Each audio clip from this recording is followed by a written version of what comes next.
Hi, this is Jay from LoShuNumerology.com, and today we're going to be doing a reading for Billie. She sent me her birth date, and I mixed up the digits for her privacy. And so we're going to bring these digits down into the Lo Shu Magic Square grid. Got ones down here, and another one, and an 8, and another 1, and a 2, and a 2, and that's it for the numbers. Lots of blank spaces here, which means we should have at least a few arrows. We're going to look for rows and columns and diagonals that have all numbers or no numbers. So the rows first, we've got one right here in the middle, and it is blank, so we're going to go with a dashed arrow, and that's the only arrows.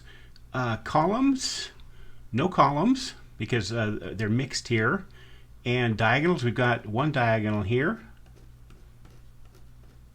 and no numbers in any of those, so it gets a dashed line. Now we look for numbers that have multiple digits, and we've only got 3 different digits here actually, which is a little different. And we've got the 1s and the 2s. The 1s are a little stronger than the 2s, and we'll get to those in just a moment. Let me go ahead and pull out the cards, and we'll be back for the next part of this. We are back, and we're going to be going with this first arrow here. This is the center arrow, and it is a dashed arrow, which means it is a negative, and it's negative heart. And it doesn't mean, Billie, that you don't have a heart. That's not it at all. This just says that you are more likely to make decisions based on logic rather than emotion.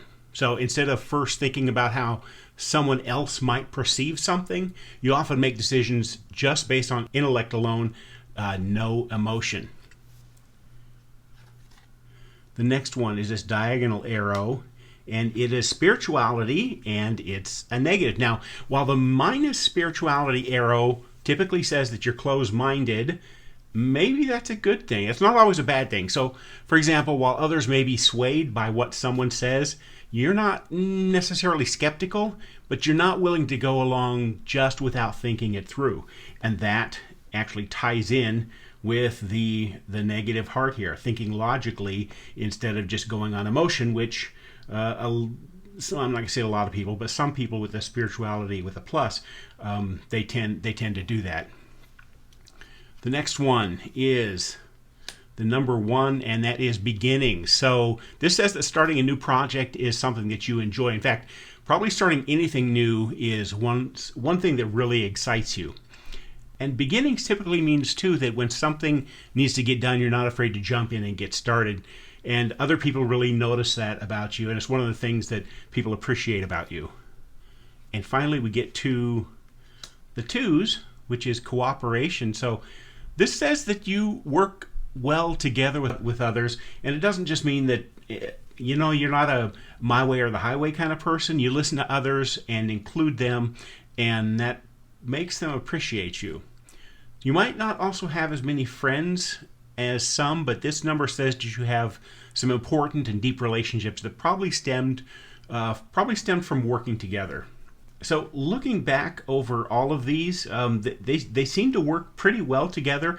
I would say on the thinking logically thing, the one thing that you might want to watch out for, if you're making logic-based decisions, it can make you seem uncaring. So just keep that in mind when you're making decisions, especially when you're dealing with other people. I suspect that you do keep that in mind because your cooperation is higher. And so that's probably not something you need to worry about, but it's there. Anyway, this is your reading, Billie, and I hope you enjoyed it.